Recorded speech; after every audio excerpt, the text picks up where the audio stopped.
Welcome to my series, Thriving, Not Surviving. This series was inspired by Gregg Braden on Gaia from the series Missing Links. Hello, beautiful human family. Today, we are going to talk about how collaboration and cooperation is the wave of an abundant future for humanity. We're going to also discuss how come competition is in direct conflict to the survival of humanity and to the abundance of humanity. Now, when we look around the world today and we look at our environment and we look at major changes that are being hinted to happen between countries and economics and potential wars that are spiraling and things changing on a global scale, it's no secret that things aren't going good, that major change needs to happen currently faster than rapid change is already occurring within humanity in order to ensure that the generations living on this planet today can survive throughout their lifetime, and also that their children can succeed them and survive as well. Humanity is not guaranteed to go on forever, and in fact, when we look at all the civilizations that have in fact fallen, and the core to most of those civilizations is that they were not thriving. So let's look first at competition and why it is the single biggest demise of humanity. And let's look at collaboration afterwards and cooperation as the single biggest key to humanity's and abundance and success.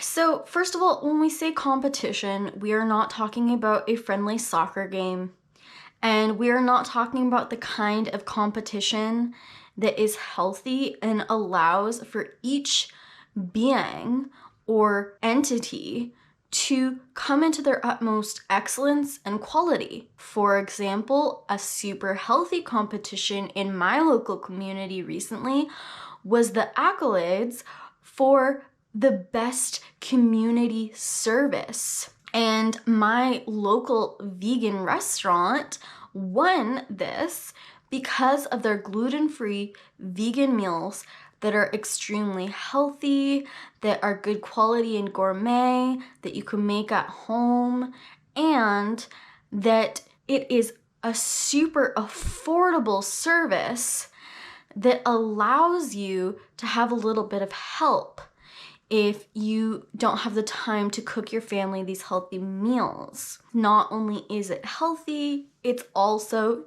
delicious. And I have seen them be in incredible service and bring an incredible value to my life. And the fact that there was a competition allows them to get excited about how well they're doing and how much community service they're bringing to the world, the quality of service, and the value that they bring to their community. They get to get excited about it, and the fact that there is competition between them and other restaurants and businesses pushes them to do better and better and to actually be the industry that is going to be the affordable one, that is going to be the healthy one, and that is going to continue to strive to make different recipes and better recipes and make things even easier for you in your life. It is that healthy competition that can push them in the right direction. Now, let's talk about unhealthy competition, which for the remainder of this video, when we say the word competition, this is what we're talking about. So unhealthy competition is this.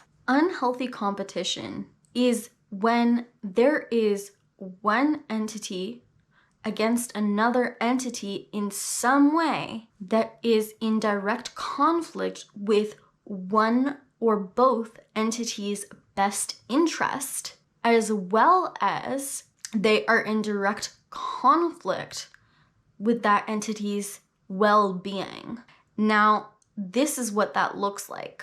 War. War is a prime example of violence within competition. We go from one country against another country to try to take something by force, to try to force something upon the other country. And we do so through killing, and we do so that there is no winner. Even if you end up getting what you want at the end of the day, there is no winner when you are losing human lives on your side, you are losing resources on your side, you are having consequences for that war that you're interacting with. Whether you win or lose, there are no winners. There are only losers. Unhealthy competition is an act of going against the needs, the desires, the resources of another being. And there's no point to it. Now, a notion started by Charles Darwin and became very, very a part of our society in the industrial era is the idea of survival of the fittest. It is the idea that if we compete at any cost against one another, the one that wins is somehow the one that is going to thrive and that it's going to survive. This is a lie that Charles Darwin poorly observed within nature. He observed survival of the fittest occurring between very specific animal relationships that did not represent nature's true core idea of what survival and thriving and abundance really and truly looks like. That fish that won is only capable of obtaining the resources that it can obtain with its own advantages, diversity, and uniqueness. Each being has very different qualities to it, very different things it's good at, very different things it's capable at, and very different things that it's bad at and incapable of. And therefore, it can only access the resources possible for that specific individual on its own.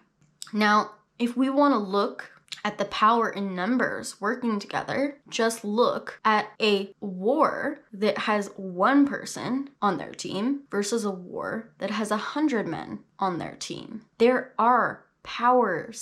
is power in numbers. The more beings working towards the same goal increases the access of resources. If we can look at the world around us as an abundant world, a world full of resource, there is no reason to compete with one another. If we actually worked together, we could feed everybody that needed to be fed. We could solve our environmental problems. We could use energy that didn't harm the environment and that was renewable. We could cultivate the earth so that what we took was always in respect to the environment and not in competition to the environment, so that we weren't taking resources in a way that actually, in the long run, harms our ability to get future resources. And on top of our ability to get future resources, the ability of that resource's potential to thrive and create more abundance. When we cultivate our resources and when we are in relationship with the birthing and the womb space of those resources, Earth, for example, we can actually cultivate those resources to flourish and thrive and create sustainability within them. Whereas just picking a flower and then that flower is gone does nothing for us except for short-term pleasure. And it is so temporary. We scientifically know that the key to biodiversity, which is the thriving and survival of multiple various species, is based on a scientific system called symbiosis, which essentially means one entity, one plant, working with another plant, working with another human species, animal species, different species and beings coming together to work together in symbiosis creates biodiversity, which essentially means that that specific environment is thriving. We already know this from scientific studies of the natural environment, from the study of ponds to the study of oceans. We know this is the case. We know that when symbiosis is occurring, the biodiversity is thriving, and when symbiosis is not occurring, but parasitic relationships are present, we see the thriving of one species only, which eventually kills the environment, which kills the edit that last out. That when a parasitic relationship is present, it eventually kills the biodiversity around it by sucking on its resources. And even though for a short-lived time that parasite will be the only entity present, we see time and time again that when it has actually stolen the very environment through which it thrives on of its vital force and nutrients, of its capacity to thrive, the parasite in and of itself will die. It will end. And humans are acting as a parasite on this planet.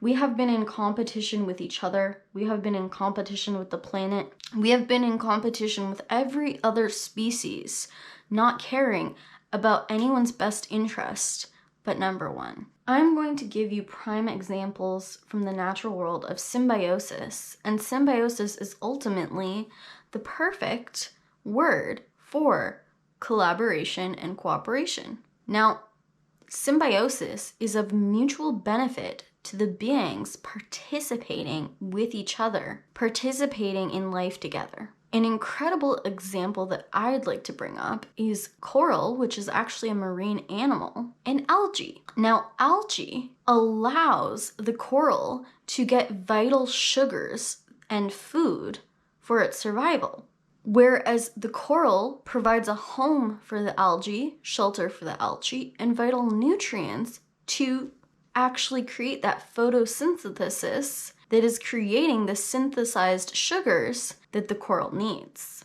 And when the algae is stripped from the coral will turn white because the color is actually the algae, it's not the coral. And the coral is likely to die because it is not getting the food that it needs from its environment without the help of the algae. Now, an example of symbiosis that is not 100% of mutual benefit, but could be with choice, is that of pecker birds on large mammals.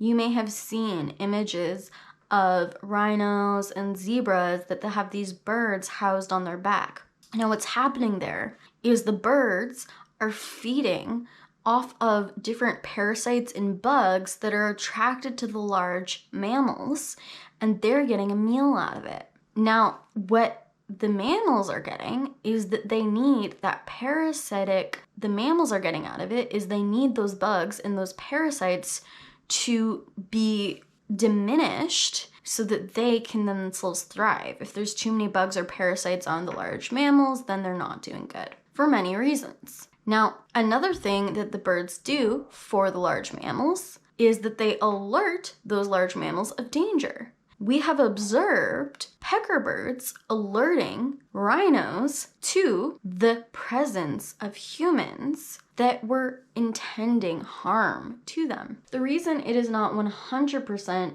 mutualism or symbiosis is because the pecker birds go into the wounds of the large mammals to take more parasites and bugs, and this is not in the benefit of the large mammals, though they tolerate it.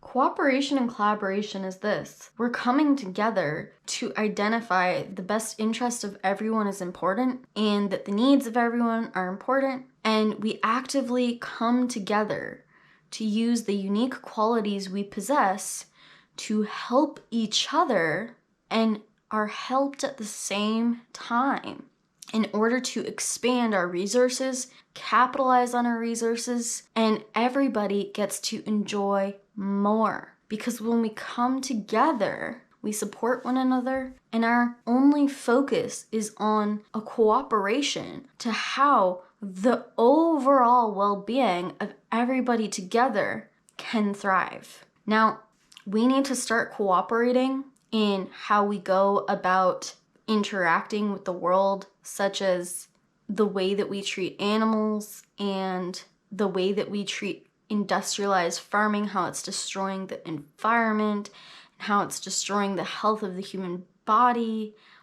We need to start collaborating and cooperating with each other in our relationships to stop being every man out for himself, but to end the zero-sum game and instead focus on communicating and understanding each individual person in the relationship, that their needs are valid, their preferences are valid, and to actually consider them in how we come together in a relationship, so that we hear them, that we communicate, that we're honest with them, and they have a need or a want or a best interest that does not align with our own, that is incompatible to our own, then we work it out so that we go meet it elsewhere, or so that we change how we come together so that it works with both people without being harm to either person. And when this isn't possible, that you either change the way the relationship is or you go your separate ways. Again, acknowledging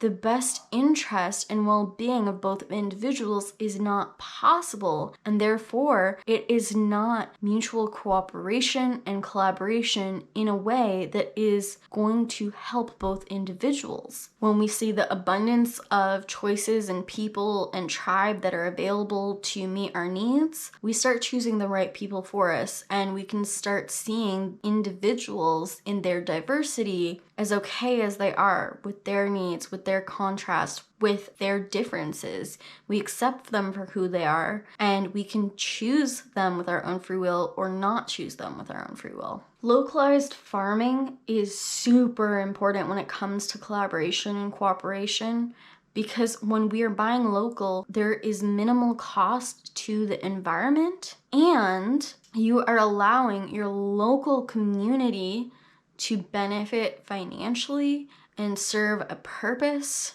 And if we are focused on localized economy and localized food and localized business, what that does is we start capitalizing on what we have locally instead of trying to compete with an international market, because every country needs something different, every country has something different to offer, and we don't focus on capitalizing on what each individual piece of land or plot of land has to offer that populace.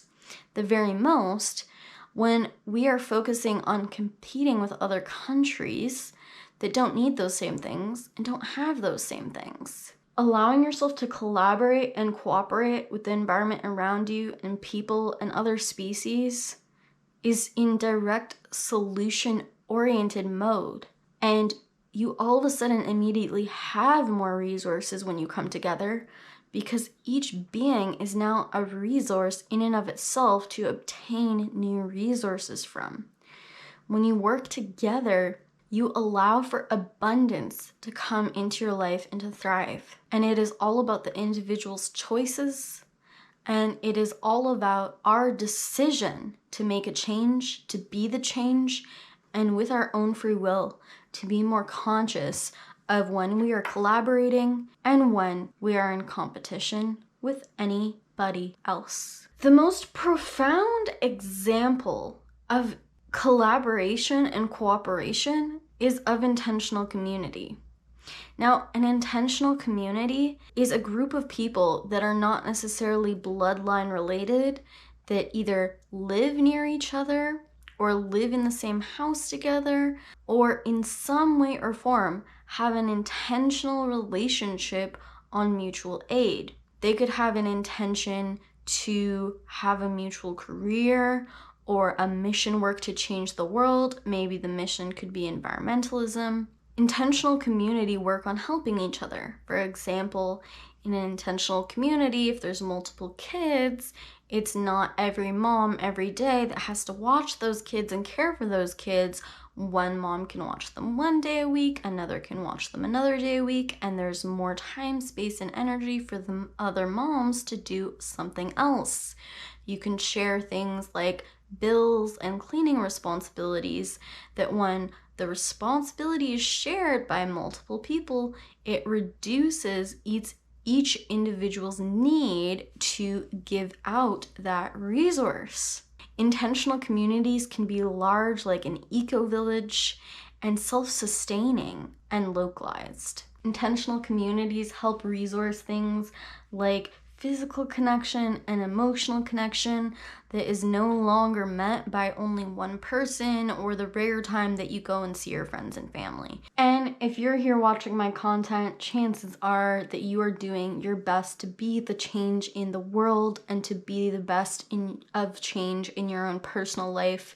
And for that, I commend you and I thank you from the bottom of my heart. You are so important. Be sure to check out our next video in our series, Thriving, Not Surviving, because we are going to be talking about the key to getting into a place of total collaboration and cooperation within your life, the greater universe, and humanity today, with everything the earth has to offer for you. The sun, a chariot of fire, burning with desire as he runs the race. Half life